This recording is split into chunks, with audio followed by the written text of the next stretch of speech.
fucking hell, that's 2014 over already? Fucking hell, it just feels like yesterday I was ranting about 2013.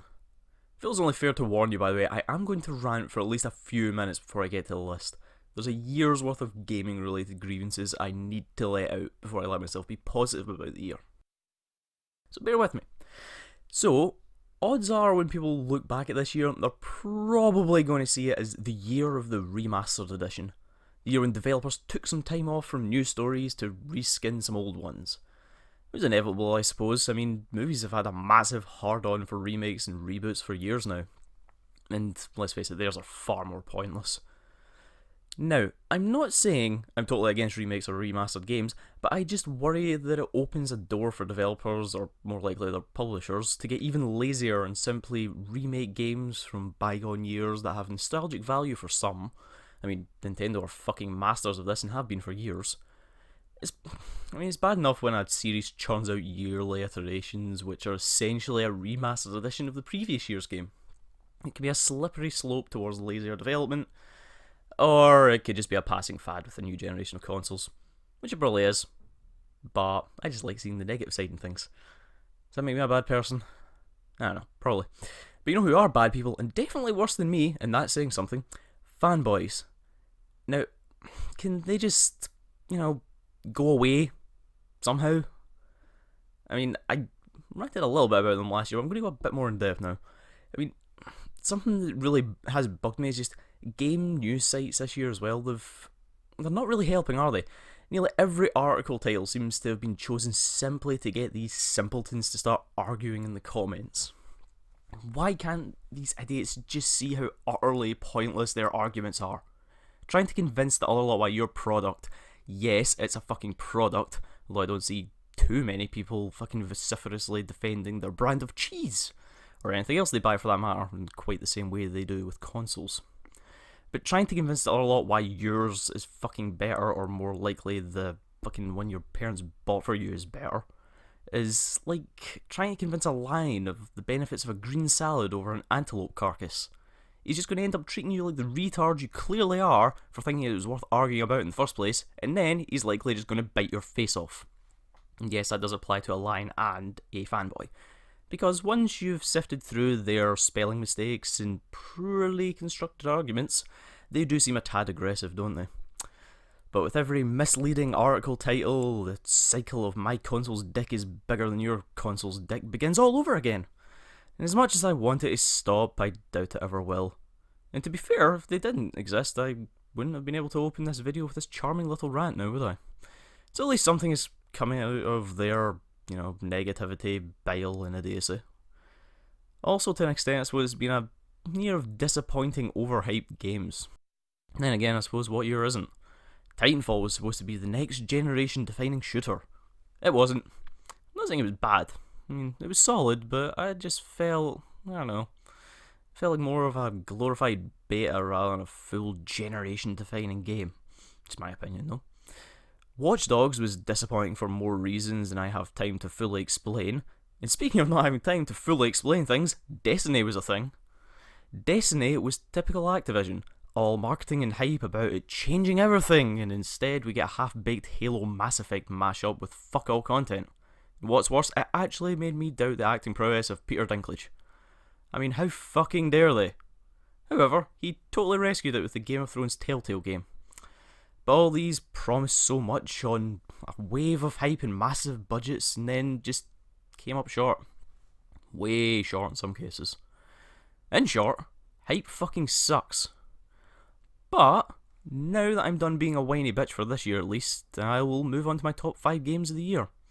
I mean, there's definitely more I could whinge about, but I need to get to the list at some point, don't I? I feel I should quickly go over some criteria for the games I chose for this list. Took a while for me to fuck up there. And I'm still fucking up. God damn it, I'll restart that sentence. I feel I should quickly go over some criteria for games I chose for this list and future lists. Rule number 1, this guy talking right now must have played the game. I'm not going to put a game on this list based on what other people have said or other people have showed me. This list is just purely my opinion. Mine. However fucking stupid my opinion may be, doesn't matter. It's games I played, it's what I enjoyed this year, not what other people have enjoyed or think I should have enjoyed. Number 2. The game must have come out for the first time during the year of the list. Obviously 2014 this time. Basically meaning it can't have, came out in, say, PC in 2013 and then everything else a year later. Multiple games from the same franchise can't make the list. Good example being this year's Assassin's Creed, considering there was actually 2 of them this year, which is surely going to become a thing. Remastered editions and all such variants are not eligible. Kind of self-explanatory really, I suppose. And last, DLC can get a place on the list assuming the game it's associated with is not already on the list.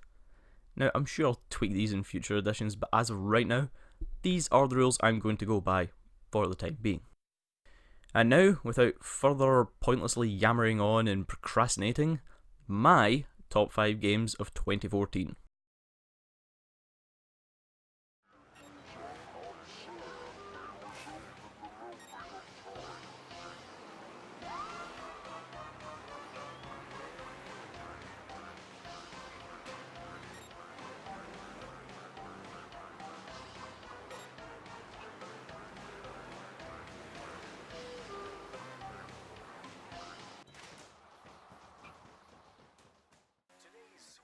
On the face of it, most probably see Trials games as just simple, side-scrolling bike games. And to a limited extent, they're kinda correct. The core gameplay hasn't changed much since the first Trials game appeared in consoles a few years back, but with each iteration, developers Redlinks have still managed to make significant improvements without compromising the key mechanic of their series, which is of course its difficult to master physics system and the tight responsive controls you're going to use to try and conquer it. This year's main additions, beyond the sequel's standard graphical upgrade. Not to say this doesn't look good, by the way, it actually looks surprisingly good for what it is, with some of the futuristic neon-covered city levels being a particular highlight. The main additions are tricks and level-specific challenges. Now, the tricks are a bit hit and miss really, but the level-specific challenges give the game a whole new dimension. Each level now has 3 challenges to be completed during your runs, ranging from finding hidden items through the level to unlocking a completely different, and usually much more difficult, variant of the level. While this may not seem like much, it definitely adds to the whole one more go addictive gameplay that the Trials series has always had. So often I'd finish a track with, whatever medal I'd been hoping to get, and then at the end screen I would notice, I probably could have got that challenge there. Fuck it, I'll just go do it now. And that is what's always been great about Trials. It's always had that ability to just keep you playing and sinking more and more hours into it without really noticing. Previously it was just about getting the fastest time possible and beating friends on a leaderboard. Now, as if you needed, more reason to replay tracks, you've got these challenges. While these additions are all well and good, they aren't my main reason for me putting this on the list. To better explain this, I'm going to take you back to the 4th of May this year. The week before, I'd finished every track in the game with the exception of Inferno 4, which, for those of you who don't know, is the hardest track in the game, and it's always been the case with Trials games that Inferno has been the most difficult one in the game. Now, I literally spent most of this week playing that track, gradually improving and getting that little bit further and further each time as I figured out each obstacle and realised that the game didn't actually hate me and that there was just a very specific but very difficult to master way of doing things. All my failed attempts finally culminated with my attempt on the 4th of May. I made it by my most fucking hated obstacle on the level with a mere 60 faults on the board as opposed to my usual fucking 200 plus at that point. From here I powered through the rest of the course at a surprisingly brisk pace before falling about 300 times on one of the last obstacles because I'm a fucking idiot. At this point I am fucking terrified I'm going to fail. I am literally shaking. I've gone from my usual loud, obnoxious, opinionated persona in my Xbox Live party to an almost silent version of me only speaking to tell people to shut the fuck up because they're putting me off. Then, with less than 50 faults remaining, and my hands literally shaking at this point, I finally made the final jump, crossed the finish line, and just let out a fucking massive roar of triumph that was probably going to deafen anyone within a 3-mile radius. The culmination of a week-long process of learning the physics and figuring out this bastard of a course. With games these days getting easier for the most part, this sense of accomplishment it's becoming rarer. It's the only time this year, realistically, in recent years, where I felt so nervous playing a game, and one of the very few occasions where I've actually felt proud of what I've accomplished in the game. Red Links have created something that's at times frustratingly difficult, but still incredibly addictive and just worth the hours you're undoubtedly going to spend in it trying to master all its weird little quirks.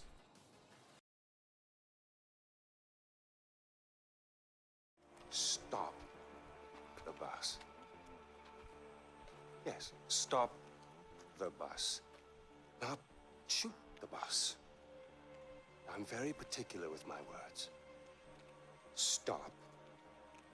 Shoot. Stop. Shoot. Do those words sound the same? That it got out of control. I'm sorry, I didn't hear you. What'd you say? It got out of control. Got out of control. I hate when things get out of control. Now, you've probably guessed at this point that, for the most part, I'm not a fan of developers pushing out what is essentially the same game year after year after year after year. However, that's not to say that if you find a winning formula that you should go about changing everything for the sake of change. I mean, as the saying goes, if it ain't broke, don't fix it. Thankfully, the game mechanics used in Far Cry 3 have transferred over splendidly to the new game world of Karat in Far Cry 4. As with Far Cry 3, the name of the game here is freeing the fictional host nation from the clutches of a tyrannical leader. In this case, the sadistic, yet lovable, King Pagan Min, voiced by the awesome Troy Baker. As you progress through the game, you'll reach certain points where you'll have to make a decision on how you want you and your rebel buddies to proceed. Usually a financial, profit-driven route, or a spiritual and tradition-heavy path. These choices will lead to differing mission objectives and are meant to decide what kind of country you want Karat to become and who you would want leading it. To be honest, it's hardly on the same level as like The Walking Dead's choices shaping your gameplay experience sort of thing, but it's a nice touch and I personally enjoyed it. The game's plentiful and varying side quests and activities are also there to keep you easily entertained after you've done liberating the nation with hunting, racing, knocking over convoys, liberating outposts, taking over fortresses, and also a weird mythical journey to Shangri-La spread over the massive map of Karat you're unlikely to be short of something to do. As with previous installments, the core shooting mechanics are pretty solid with a decent array of weapons available for all your freedom fighting needs.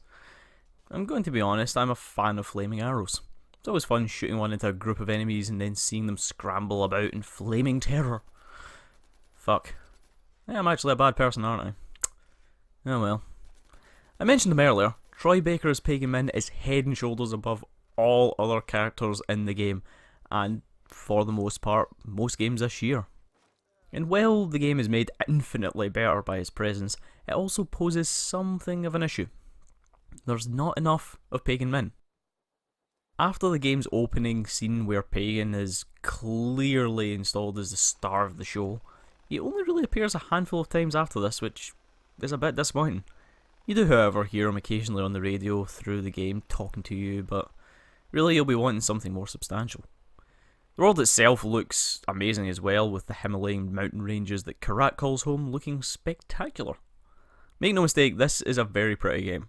Far Cry 4 has taken the winning formula established by its predecessor and tweaked what needed tweaked, improved what needed improving, and with this we're left with what is without a doubt one of the year's best games.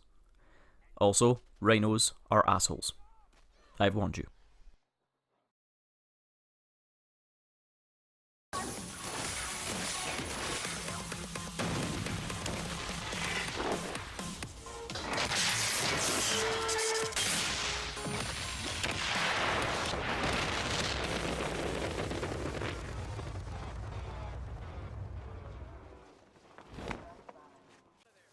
Holy shit, this game looks incredible.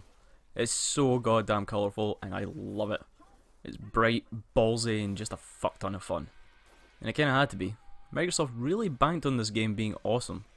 And they probably really needed it to be after their first attempt at a big exclusive this year, Titanfall, was considered by many a bit meh. In my opinion anyway, Microsoft's gamble on Sunset Overdrive has paid off, with Insomniac delivering what is undoubtedly one of the best games of the year. So what is Sunset Overdrive? Well, an evil drinks company has made an energy drink which has turned the inhabitants of Sunset City into a horde of mostly bright orange mutants. So what's your role in all of this? Well, you begin the game as a lowly, wisecracking, fourth wall breaking, surprisingly acrobatic janitor, who is eventually supposed to save the day and be the hero. It may be a pretty standard format for the story of an action-adventure game, you know, start at the bottom, eventually save everyone. But the writers have managed to put together a solid enough story, but more importantly, have filled it with an assortment of absurd and hilarious characters. Is the dialogue crude, vulgar, and just fucking ridiculous? Yes it is, but unlike so many games before that have attempted to be edgy and funny, this doesn't feel forced. It's well acted, believable, and just feels natural. Which is obviously a credit to the voice actors and writers, but it wouldn't be the case if the developers hadn't created such a vibrant, over-the-top, insane, just batshit crazy world that these characters just seem to fit into so perfectly. This would of course be all for nothing if it wasn't backed up by solid gameplay, and to say that it was only solid would be the equivalent of giving Insomniac a collective and undeserved kick in the balls. An obviously important part of any open world game is how you're going to get around. As can be expected, the movement in the game is just as over the top and absurd as every other aspect of the game. You'll spend your time grinding on rails, walls, hedges, wires, basically anything with an edge to it, while also bouncing between every other fucking object in the game, which pretty much all act as giant springboards to get you around. To make it better, your entire arsenal of weapons is available to you when you're doing all of this, encouraging you to keep moving in combat and to keep the pace of the game up at all times. I mentioned the weapons there. These are definitely another strength of this game. The wide array of ridiculous weapons you have at your disposal are surprisingly well thought out, with different weapons having varying levels of effectiveness against different enemy types, and all weapons being upgradable to make them even more effective and generally more amusing to use. The overall upgrade system for the game across your character and their weapons is surprisingly in-depth for a game as ridiculous as this one. It just adds to the overall experience. I mentioned it at the start, but I'll say it again. This game looks amazing. In this age of games trying to be super serious and realistic, Sunset Overdrive's colourful, vibrant and cartoonish art style is a welcome change of pace. And despite its alternative and unique look, it's still one of the best looking games on next gen consoles from both a technical and art style point of view. All these aspects of the game individually are great, and when combined, help create an absolutely amazing and stupidly fun game.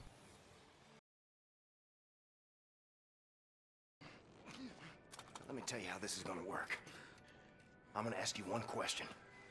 You are gonna answer that question in a way I find satisfactory, and if you do not, I will saw your head off with this here appliance, you hear me? What if the Nazis had won World War II? That's the basic premise of Wolfenstein The New Order. Now, let me get this out of the way first.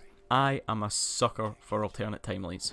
I fucking love them. Whether it's games, films, books, doesn't matter. I fucking love alternate skewing timelines as a plot device.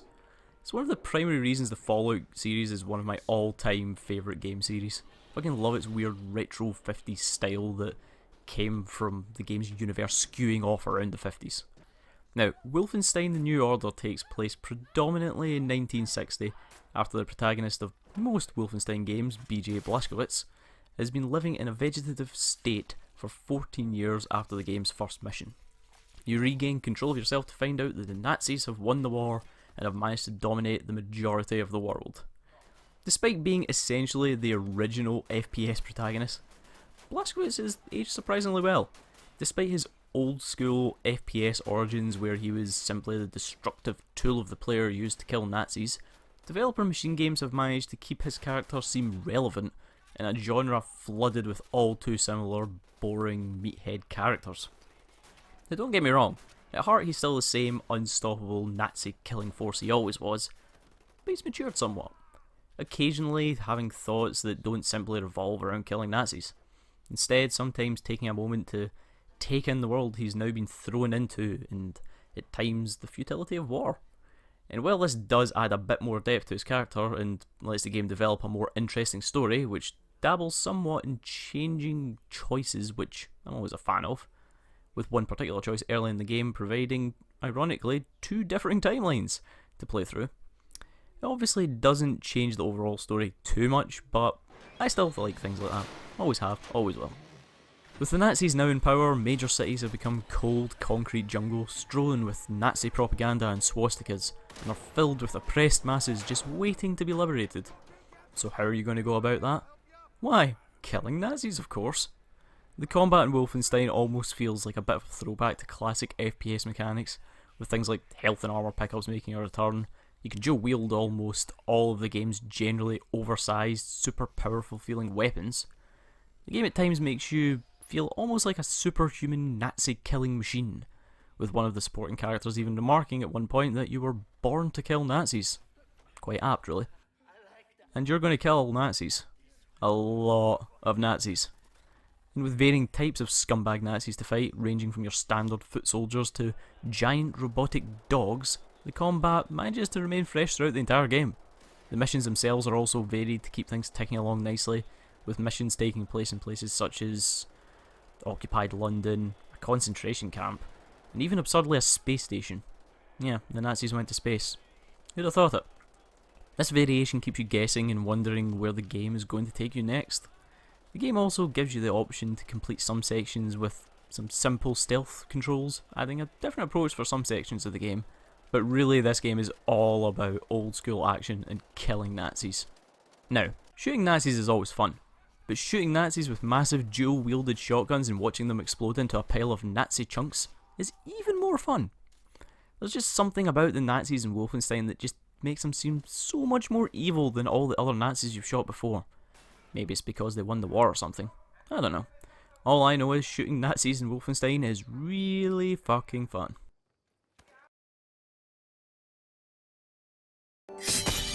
Welcome to the KKK douchebag de Jew, who probably can also handle our finances. Hooray! Come on. Has a game ever done a better job of setting up the tone for the rest of the game than that? Not gonna lie here, I love South Park. It's always been my sort of comedy, and so it makes sense that I would enjoy the sort of humour this game was going to provide. But I really didn't expect to love it as much as I did. It may have helped that I didn't really have any expectations at all for this game going into it. I had a few things going against it really before I actually got it, or before release anyway, and that was turn-based RPG combat, not usually my thing. It was based on a TV show which, let's face it, most licensed TV and movie-based games are generally just utter shit. It was also only on the last generation of consoles, which let it kind of fly under the radar because I was playing so many next-gen games at the time. If I'm honest, the only reason I bought it was because it was cheaper than most new games. It had what looked like an easy achievement list, and I figured it'll probably be good for a few laughs. Holy fucking shit did I underestimate this game. At no point did I think that this was going to be my favourite game of the year, but here we are. What makes this different from all the wasted chances in the past on TV and movie-based games is the fact that the show's creators, Trey Parker and Matt Stone, were not only on board with the whole idea of the game, it was their idea.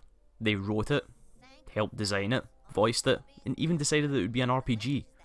And because of this, it doesn't feel like your standard shitty tie-in game. It looks and feels more like one massive interactive episode of the show. And an awesome episode at that. So in this game, you're the new kid in town. You start the game by creating your character in the same vein as the other kids in the show. You're quickly pulled into the regular cast Lord of the Rings, Game of Thrones role-playing thing that they do from time to time on the show. And after picking your class, your epic journey revolving around the Stick of Truth can begin. Now, something that turned me away from the game originally was the idea of the turn-based combat. It's just not really my thing. I've never been a fan. Mainly because I'm too fucking impatient and stupid to pay attention to them. But South Park's system is super simple compared to other games that use this style of combat, negating my stupidity in the process, and also, it's fucking hilarious, making me less impatient by keeping me amused. Each battle sees your character fighting alongside one of the show's main characters, with their movesets generally mimicking well-known aspects of their personalities. For example, Karma's use of fart-based moves. Speaking of which, the fact that your character's magic-based moves are different types of thrown farts is just magnificent in so many ways. The enemies you'll face are just the sort of enemies you'd expect from a game like this. There's gingers, Nazi zombies, giant Nazi zombie fetuses, aliens, the homeless, dire wolves with dire aids. I mean, the list goes on. And for the most part, they all have amusing attacks that will keep your battles fresh and interesting and you just laughing your ass off. The game also has a surprisingly in-depth weapons and armour system, considering most of your loot consists of things like sticks, swords, condom hats and underpants helmets. As can be expected with South Park, it had its moments of controversy, particularly outside the US. And it was decided that certain scenes involving anal probing and abortion were to be removed. Most games would simply remove the offending scenes and gloss over the fact that they were ever there. Matt Stone and Trey Parker, however, were unsurprisingly having none of it. Instead, they created message screens mocking the decision for the scenes being removed, and then go on to describe in as extreme detail as possible what the player is missing. It's this sort of shit that kept me laughing all the way through this game. In Canada. Oh my god. I could spend just a whole video on Canada. It's just, simply put, the Canada section is South Park at its finest. Now, is this game the most technically groundbreaking game of 2014? Of course it isn't. But it's just a really, really fun game. This year, this game kept me more entertained than any other game by a considerable distance. I was laughing my ass off from start to finish. At no point did I feel bored with a combat system I would usually hate. I had fun working my way through a solid set of achievements, and I just didn't want the game to end. And really, that's the only negative thing I have to say about it, is that when it's over, it's over. But if we're going by how fun and entertaining a game is, then South Park The Stick of Truth is, without any doubt whatsoever, the best game of 2014. Well, that about covers it. Honourable mentions go out to Shadow of Mordor, which was definitely a good game, and I'm a fan of Lord of the Rings and the Arkham games this borrows so heavily from, and I also appreciate the Nemesis system. But, I don't know, there's just something about it that didn't draw me into it the same way it did with everyone else. Still a good game though. The Wolf Among Us Episode 1. That first appeared in 2013, so technically only 4/5 of The Wolf Among Us came out in 2014. But I feel I'm not breaking my rules by just giving it a mention, because I just loved playing this game this year and I just wanted to give it a little bit of recognition. Goat Simulator, just because, why the fuck not? It made me laugh. Sure made other people laugh. And Forza Horizon 2. I loved the first Horizon game and just think that these games have figured out that perfect balance between arcade and simulation style racers. And that, my friends, is that. Hopefully some of you will reappear in the new year with whatever video I get around to doing first in 2015. I'll definitely do another one of these next year. I'm growing rather fond of doing them. Hopefully I'll do something before that. If not, then I'm an even lazier prick than I thought was possible. But until that time, goodbye 2014 and hello 2015, the year of the Wii U. What? It could happen.